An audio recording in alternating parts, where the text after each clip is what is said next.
तो हेलो नमस्कार दोस्तों, बहुत बहुत स्वागत है आपका ऑनलाइन पढ़ दूँ यूट्यूब चैनल में।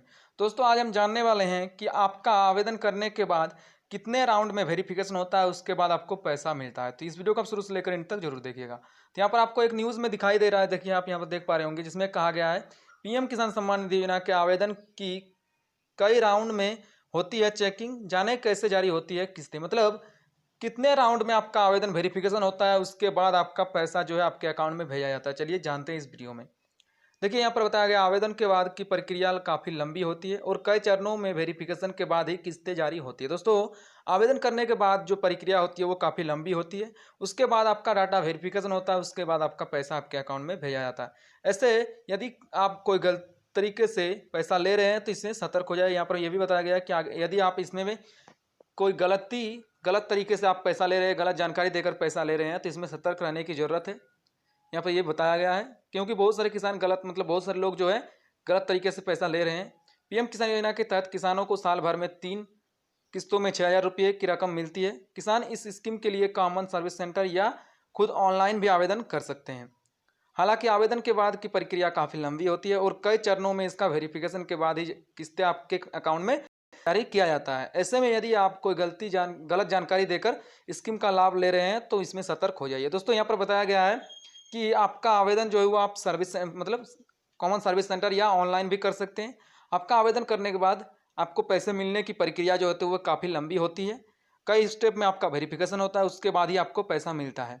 लेकिन आपको बता दूं, ऐसे में अगर कोई गलत जानकारी देकर पैसा लेने की कोशिश कर रहे हैं तो वो सतर्क हो जाए, क्योंकि उसके खिलाफ जो है कार्रवाई होने वाली है। यहाँ पर आप देख पा रहे होंगे। आइए जानते हैं क्या है किस्तों को जारी करने की प्रक्रिया। चलिए जान लेते हैं दोस्तों, क्या प्रक्रिया होने के बाद आपका आवेदन में जो है आपके अकाउंट में पैसा जारी किया जाता है।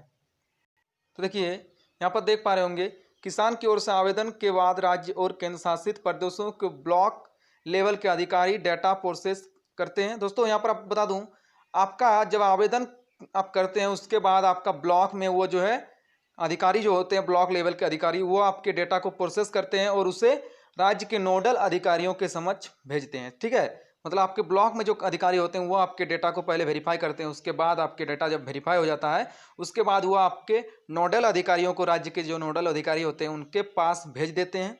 उसके बाद आपका जाता है नोडल अधिकारी के पास। यहाँ पर आप देख पा रहे होंगे, राज्य के नोडल अधिकारियों की ओर से डेटा की जाँच की जाती है और अलग अलग टुकड़ों में उसे जो है पोर्टल पर अपलोड किया जाता है। दोस्तों यहाँ पर नोडल अधिकारी आपके डेटा को फिर से वेरीफाई करता है। नोडल अधिकारी वेरीफाई करने के बाद उसमें पोर्टल पर जो है फिर से अपलोड करता है।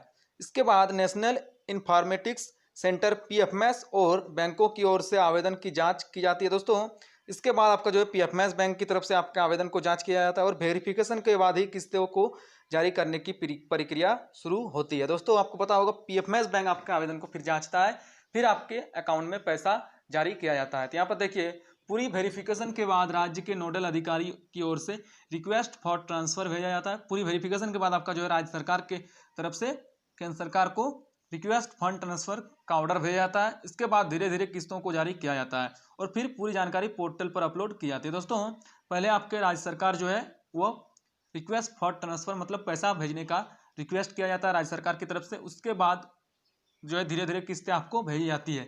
उसके बाद वह डाटा आपका जो है पोर्टल पर अपलोड की जाती है। यहाँ पर देखिए, रिक्वेस्ट फॉर ट्रांसफर के आधार पर पीएफएमएस के जरिए फंड ट्रांसफर ऑर्डर जारी किया जाता है। रिक्वेस्ट फॉर ट्रांसफर जब आपका राज्य सरकार जो है वो आपका आवेदन को अप्रूव कर लेता है, उसके बाद रिक्वेस्ट फंड ट्रांसफर भेजता है। उसके बाद जो है आपका PFMS bank fund transfer order भेजता है, मतलब पैसा भेजने का ऑर्डर भेजता है किसान विभाग को। उसके बाद किसान विभाग आपके खाते में पैसा भेजता है। यहाँ पर आप देख पा रहे होंगे, फंड ट्रांसफर ऑर्डर के बाद किसी विभाग की ओर से फंड ट्रांसफर करने का आदेश जारी होता है। मतलब देखिए, थोड़ा आप यहाँ पर समझ लीजिए, पहले आपके आवेदन को ब्लॉक लेवल पर वेरीफाई किया जाता है, उसके बाद वो नोडल अधिकारी, राज्य के नोडल अधिकारी को भेजता है। नोडल अधिकारी आपके आवेदन को वेरीफाई करता है, आपके डेटा को टोटल देखता है। उसके बाद वो वेरीफाई करने के बाद अप्रूव्ड हो जाता है जब आपका राज्य सरकार द्वारा। उसके बाद राज्य सरकार जो है रिक्वेस्ट फंड ट्रांसफर कर देता है। उसके बाद वो आपका आवेदन पीएफएमएस के पास जाता है। पीएफएमएस जैसे ही आपके आवेदन को अप्रूव करता है, उसके बाद वो आवेदन आपका फंड ट्रांसफर ऑर्डर हो जाता है। ठीक है, मतलब फंड को ट्रांसफर ऑर्डर पैसा ट्रांसफर करने का ऑर्डर दे चुका होता है। उसके बाद आपका किसान विभाग की ओर से आपके अकाउंट में पैसा भेजा जाता है। तो ये प्रक्रिया होती है आपका आवेदन करने के बाद आपको पैसा भेजने का।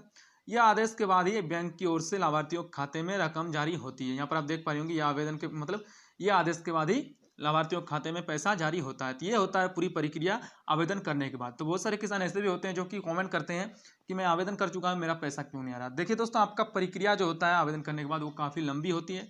इसके लिए आपको थोड़ा बहुत इंतजार करना होगा। आपका आवेदन जैसे जैसे अप्रूव्ड होते जाएगा राज्य सरकार द्वारा, केंद्र सरकार द्वारा, पीएफएमएस द्वारा, उसके बाद आपको पैसा भेज दिया जाएगा। आपका अगर डेटा टोटली सही है, आपका डेटा अगर टोटली सही पाया गया तो आपका आवेदन अप्रूव्ड हो जाता है। उसके बाद अप्रूव्ड होने के बाद आपको पैसा भी भेज दिया जाता है। तो बस दोस्तों, इस वीडियो में इतना इन्फॉर्मेशन देना था। अगर वीडियो अच्छा लगे वीडियो को लाइक कीजिएगा, नीचे कमेंट कर सकते हैं। चैनल को सब्सक्राइब नहीं किया, चैनल को सब्सक्राइब करके बगल में आपको एक घंटे का बटन दिख रहा होगा, उसमें क्लिक करके ऑल में क्लिक कर दीजिएगा।